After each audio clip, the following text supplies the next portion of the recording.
Good evening बच्चों, आप सभी का स्वागत है हमारे YouTube चैनल ऋतु एनसीईआरटी क्लासेस में। कल की क्लासेस में हमने पढ़ा था जेंडर। उससे पहले की क्लास में हम लोगों ने पढ़ा था नाउन। नाउन के जस्ट बाद का टॉपिक था जेंडर। जेंडर में आपने उसके टाइप्स पढ़े थे और कैसे कैसे हम लोग निकालते हैं कि कौन सा वर्ड मैस्कुलिन है, कौन सा फेमिनिन है, ये भी हमने आपको बताया था। उसके बाद में उसका नेक्स्ट टॉपिक है प्रोनाउन। सबसे पहले उसका मतलब समझते हैं कि प्रोनाउन मीन्स होता क्या है। प्रोनाउन मीन्स होता है बेटा सर्वनाम। प्रोनाउन मीन्स क्या होता है? सर्वनाम। जैसे नाउन मीन्स संज्ञा होती है, वैसे प्रोनाउन मीन्स क्या होता है? सर्वनाम होता है।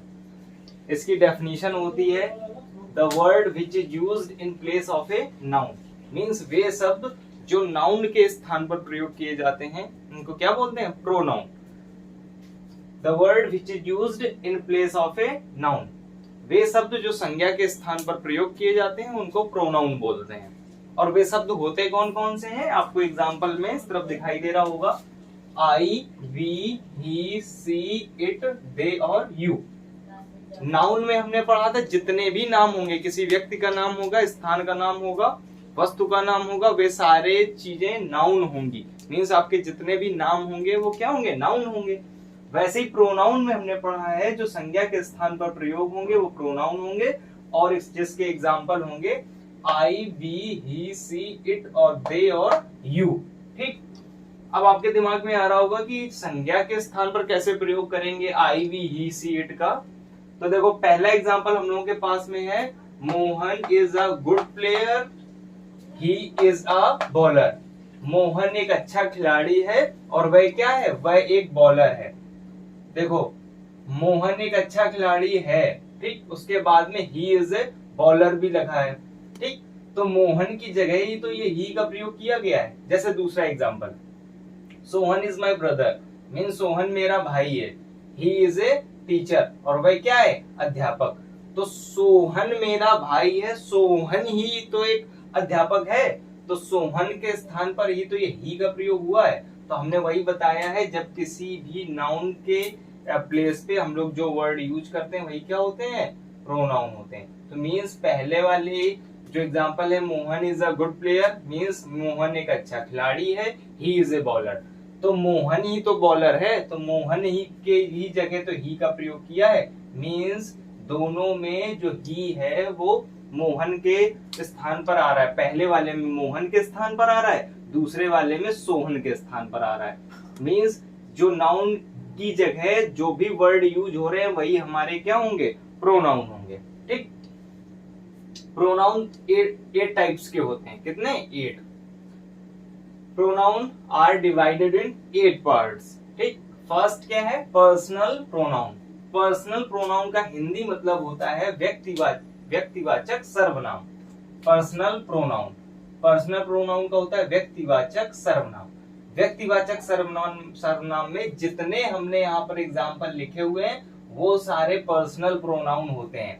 I, we, he, she, it और दे और यू, ये सारे पर्सनल प्रोनाउन होते हैं। ठीक, पहले एग्जाम्पल में जैसे हमने आपको बताया था Mohan is a good player, he is a bowler, इसमें देखो ही का प्रयोग हुआ है। अब इसमें देखो ही है किसमें? पर्सनल प्रोनाउन में तो ही है, I, we, you, he, she, it, they. ये देखो ये ही मिल गया, इसका मतलब ही क्या है? हमारा पर्सनल प्रोनाउन है। ठीक, उसके बाद होता है पजेसिव प्रोनाउन, जिसका हिंदी होता है अधिकार सूचक सर्वनाम। अधिकार सूचक मीन्स अधिकार कैसे? मेरा, तुम्हारा, उसका, इसका, यही क्या होता है? यही अधिकार होता है ना। तो mine, our, your, it's. Means mine mean मेरा, अवर मीन्स अपना, योर मीन्स तुम्हारा, इट्स मीन्स क्या होता है? अपना, योर मीन्स हमारा, माइन माने मेरा। ठीक, उसके बाद थर्ड होता है हमारे पास रेफ्लेक्सिव और एम्फेटिक। रेफ्लेक्सिव का ही दूसरा नाम एम्फेटिक प्रोनाउन होता है। ठीक, जितने रिफ्लेक्सिव का हिंदी होता है निजवाचक सर्वनाम। कितना क्या होता है? निजवाचक सर्वनाम। देखो इसको याद करने की ट्रिक है जिसके लास्ट में सेल्फ लगा हो, जैसे my self, our self, your self, him self और देम सेल्फ। देखो माई सेल्फ लगा है, अवर सेल्फ लगा है, योर सेल्फ लगा है, हिम सेल्फ, मीन्स जिस वर्ड के लास्ट में सेल्फ वर्ड आएगा, SELF सेल्फ वर्ड आएगा, वो सारे किस प्रोनाउन में रखे जाएंगे, रेफ्लेक्सिव या एम्फेटिक प्रोनाउन। रेफ्लेक्सिव का ही सेकंड नेम क्या है, एम्फेटिक प्रोनाउन है। ठीक, उसके बाद फोर्थ नंबर में इंडेफाइनाइट प्रोनाउन। इंडेफाइनाइट प्रोनाउन का मतलब होता है अनिश्चयवाचक। जो चीजें अनिश्चित हों वो क्या, वो कौन सी होती हैं, इंडेफिनाइट प्रोनाउन। ठीक, जैसे सम मीन्स कुछ, बोथ मीन्स दोनों, ऑल मीन्स सभी, एनी माने कुछ। ठीक, एनीबडी मीन्स कोई, और अदर्स मीन्स दूसरे। मीन्स ये देखो जितने भी वर्ड्स आ रहे हैं वो अनिश्चित हैं। सम मीन्स क्या होता है, कुछ का मतलब या ज्यादा या कम, कुछ भी हो सकता है। ऑल मीन्स सभी, मीन्स कौन सभी तो बहुत छोटी संख्या भी हो सकती है, बड़ी संख्या भी हो सकती है। मीन्स इंडेफिनाइट में अनिश्चयवाचक सर्वनाम इसकी हिंदी होती है सम, बोथ, ऑल, एनी, एनीबडी और अदर्स। ये वर्ड जिस सेंटेंस में आएंगे वो कौन से होंगे, इंडेफिनाइट प्रोनाउन के अंतर्गत होंगे। पांचवा है हम लोगों के पास डेमोन्स्ट्रेटिव प्रोनाउन। डेमोन्स्ट्रेटिव का होता है संकेतवाचक सर्वनाम। डेमोन्स्ट्रेटिव मतलब संकेतवाचक सर्वनाम। अब संकेतवाचक सर्वनाम कैसे बोलेंगे, जैसे यह मेरी कार है, वह मेरी मोटरसाइकिल है, वह उसका फोन है, तो संकेत करते हैं तो यह वह का प्रयोग कर रहे हैं। तो मीन्स डेमोन्स्ट्रेटिव मीन्स संकेतवाचक सर्वनाम जिसमें यह मेरा पेन है, वह उसका फोन है, तो मीन्स यह वह का प्रयोग कर रहे हैं। तो डेमोन्स्ट्रेटिव में दिस, दैट, दीज, दोज और सच। ठीक, दिस, दैट, दीज, दोज और सच, ये वर्ड जिस सेंटेंस में आएंगे वो कौन से होंगे, डेमोन्स्ट्रेटिव प्रोनाउन होंगे। ठीक है, उसके बाद इंटेरोगेटिव प्रोनाउन। इंटेरोगेटिव हम लोग पहले भी पढ़ चुके हैं, जिसका मतलब पहले भी बताया था, क्या होता है, प्रश्नवाचक सर्वनाम। ऐसे वर्ड जिनसे क्या बने, एक प्रश्न बने, वो कौन से होते हैं, प्रश्नवाचक वर्ड्स होते हैं या प्रश्नवाचक सर्वनाम। हम लोग इंटेरोगेटिव प्रोनाउन का क्या हिंदी होगा, प्रश्नवाचक सर्वनाम। अब प्रश्न किनसे बनते हैं, हु, whom, whose और which, ये जितने भी वर्ड होते हैं, और आगे what। ठीक, ऐसे शब्द जिनसे क्या बने, एक प्रश्न बने, वो सारे कौन से वर्ड होते हैं, इंटेरोगेटिव वर्ड्स होते हैं। और इस टाइम प्रोनाउन के अंतर्गत आ रहे हैं, तो हम लोग क्या बोलेंगे, प्रश्नवाचक सर्वनाम या इंटेरोगेटिव प्रोनाउन। ठीक, उसके बाद है रिलेटिव प्रोनाउन। रिलेटिव मीन्स होता है संबंधवाचक। रिलेटिव मीन्स क्या होता है, संबंधवाचक। रिलेटिव प्रोनाउन संबंधवाचक सर्वनाम। अब संबंध में भी देखो, इंटेरोगेटिव में और रिलेटिव में थोड़ा सा डिफरेंस है, बस एक दो वर्ड होंगे जो ऊपर नीचे होंगे।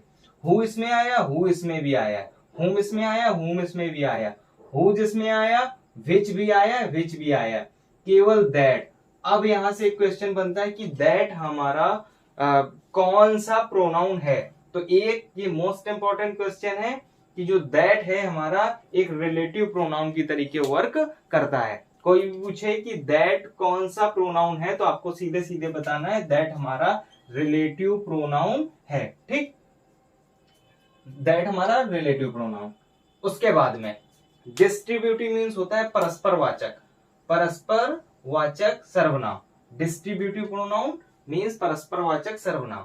Each other, one another, each, either, neither, none. कुछ वर्ड्स होते हैं each other, one another, each, either, neither और नन। ये वर्ड्स किसके होते हैं, डिस्ट्रीब्यूटिव प्रोनाउन के होते हैं। प्रोनाउन हमारे 8 टाइप्स के होते हैं, ये उनके 8 प्रकार लिखे हुए हैं, जिनकी हिंदी ये है। और उसके बाद जो जो वर्ड्स जिस जिस जगह प्रयोग होता है, कोई भी सेंटेंस में, जैसे ऑल का आ गया तो हमने देखा कि ऑल किस में आ रहा है, इंडेफिनाइट प्रोनाउन में आ रहा है, तो हम तुरंत बता देंगे जो ऑल है हमारा इंडेफिनाइट प्रोनाउन के अंतर्गत आएगा। दैट हमारा किस टाइप का प्रोनाउन है, दैट हमारा रिलेटिव जो प्रोनाउन है उसके अंतर्गत आता है। ठीक, आई होप आज का सेशन आप लोगों को पसंद आया होगा और आपके लिए बहुत ही महत्वपूर्ण भी रहने वाला है। और जो भी आपकी कंफ्यूजन्स हो आप हमें कमेंट बॉक्स में शेयर कर सकते हैं। और मिलते हैं नेक्स्ट वीडियो में। Thank you.